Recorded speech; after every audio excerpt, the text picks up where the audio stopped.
Endnu en gang er vi gået fra en vinter til et forår. Bøgen har foldet sit lysende grønne løvtag ud, og de fleste fugle har æg i rederne, så hannerne fylder skoven med sang. Rådyr og dådyr har måske allerede lam, og de mindre pattedyr og rovdyrene har unger i hulerne. Det gælder også skovmåren, en af den danske naturs sjældne rovdyr. Den er sky og vaksom, svær at komme på nært hold i skoven, hvor den helst færdes. Det havde altid været et af mine store ønsker at få en skovmår at se. Og en dag i maj måned for nogle år siden, da Henny, det er min kone, og jeg gik en tur i en sjællandsk skov, fik vi en oplevelse, der skulle sætte sit præg på vores tilværelse de næste 5 år.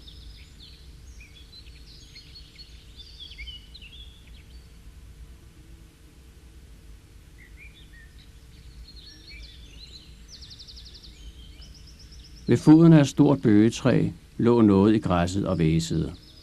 Det var en skovmårunge. Ikke større end en hånd. 10-12 meter oppe var et stort hul. Senere ved skovfodens og stigers hjælp fandt vi i mårreden på bunden af hullet, der var 2 meter dybt, endnu 2 unger. Den ene var allerede død, den anden døde døgnet efter. Ungen ved foden af træet var blind. Den kunne høre os, derfor hvæsede den, men kunne ikke se min hånd, der rakte ned mod den. En blind skovmårunge skulle slet ikke være kommet ud af reden endnu. Ungerne er først store nok til at våge sig frem i dagslyset hen i juni.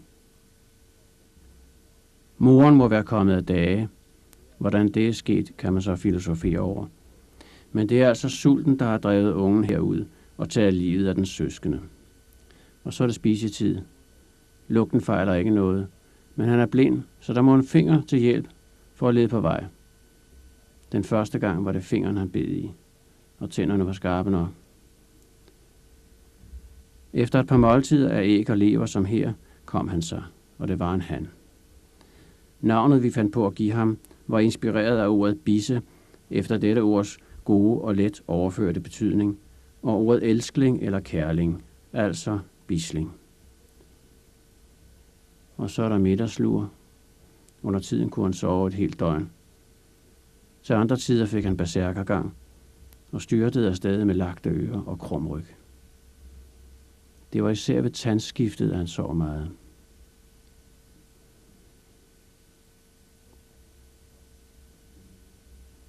Hans ryg har det ikke helt godt efter faldet fra bøgetræet. Han kan ikke rigtig støtte om at hage sig fat i kanten for at kigge ud. Men kravle rundt i kassen kunne han godt, og han mindede os tit mere om en lille bjørnunge end en skovmårunge.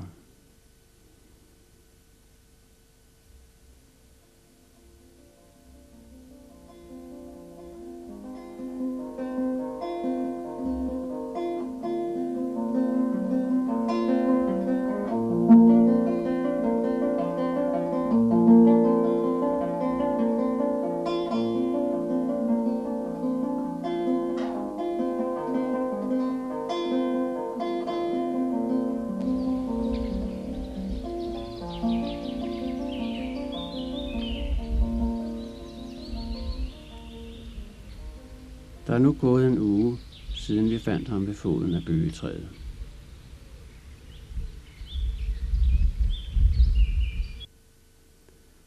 Han er kommet over rygskaden, men halen er stadig lidt slasket. Men det bliver nu også bedre. Og nu har han fået noget at klatre i. Selvom man er jo lidt mat i sokkerne.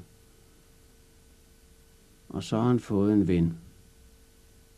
Gode gamle Grif.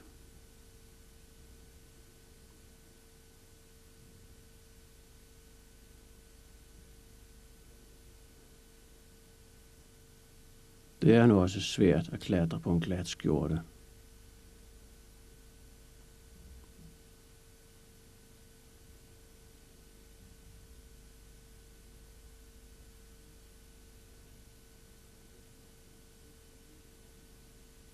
Hvad med lidt hårbundsmassage?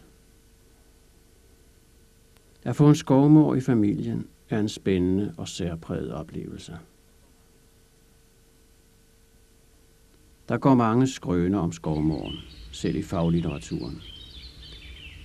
Men at den er et rovdyr, der hovedsageligt jager mus og rotter, mest om natten, er meget sky, utrolig hurtig og fantastisk smidig, kan de fleste blive enige om. Men det er de færreste, der ved, at den er legesyg hele livet, har udpræget humoristisk sans, elsker jordbærsyltetøj, blod fra en nyslagte høne interesserer ham overhovedet ikke, er meget kælen og spiser gerne champignon, men har forkærlighed for tulipanløg, der lige er gravet ned i blomsterbedet, og sagtens kan være ven med en schæferhund for livet. Der er nu gået en måned, siden vi fandt ham i skoven. Han er blevet hurtig. Hov, bliv nu her, når du skal fotograferes. Og læg så mærke til bagbenene. Han har næsten kuglelejer i hæleledet, så poterne kan vende bagud. Vi ser det en gang til. Og det betyder, at han kan kravle med hovedet nedad af lodrette træstammer. Det gør ham velegnet til skoven. Skovmåren vil helst bo i huller i store træer, men dem er der ikke mange af. Den danske natur er underlagt et økonomisk, rationelt syn. Hule træer har kun æstetisk værdi, er ikke meget værd i penge, så de fjernes alt for ofte. Det er mange fugle og dyr kede af.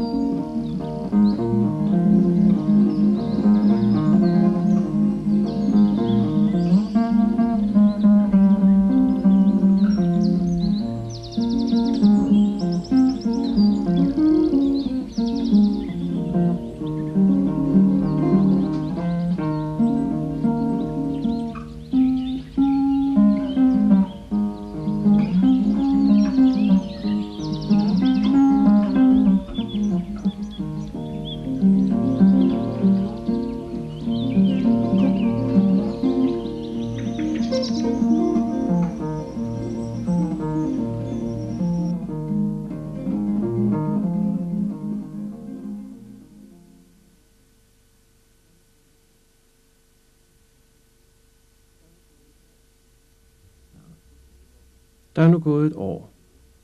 Han er fuldt udvokset og måler fra snude til halespids 88 cm.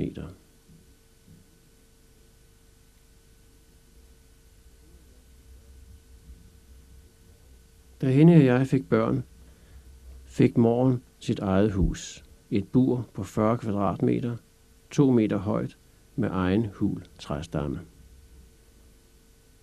Det blev hans domæne, hvor han holdt mest af at være.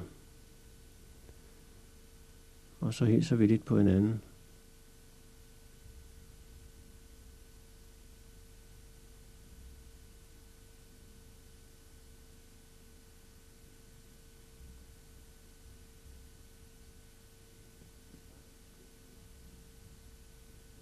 Som sagt bed han os aldrig. Tværtimod var han meget forsigtig med sine syle spidse tænder og skarpe klør.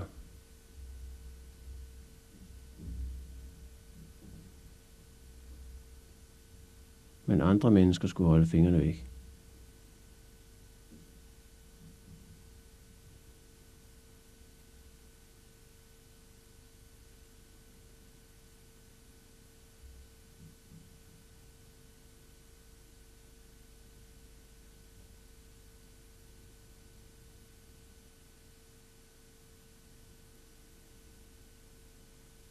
Og så snuser vi igen lidt til hinanden. Det er så hyggeligt.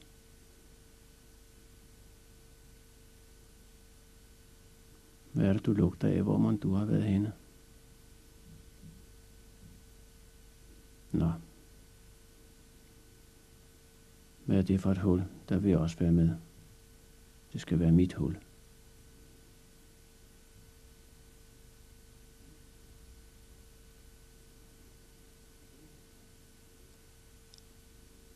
I denne her træstamme boede han. I den ene ende er der et hul på 2 meters dybde. Skal vi lege? Ja, det kan vi da godt.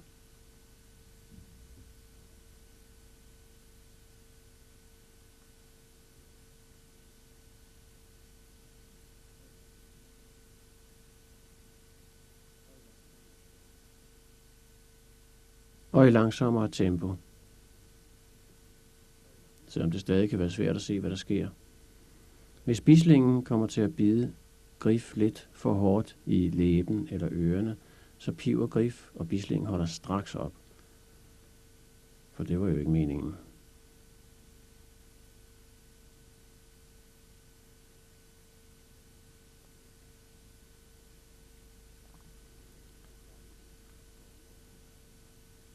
Som sagt er skovmåren meget vaksom, og her har han fået øje på noget, der måske er meget farligt, og man må være meget forsigtig. Men nysgerrig er man jo også. Her har han dog våget sig helt frem, men man kan jo aldrig vide. Og dog, det må undersøges. Og han tager mod til sig, men det var kun et par sokker til tørre. Og så er det mig og bislingen, der leger.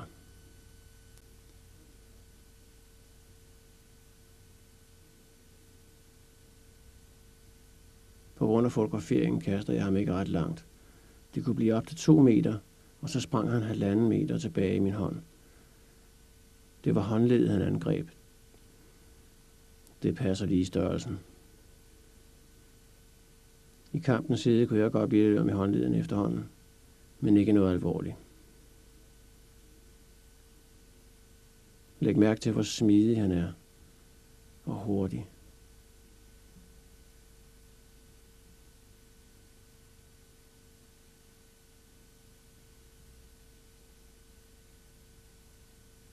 Elegant.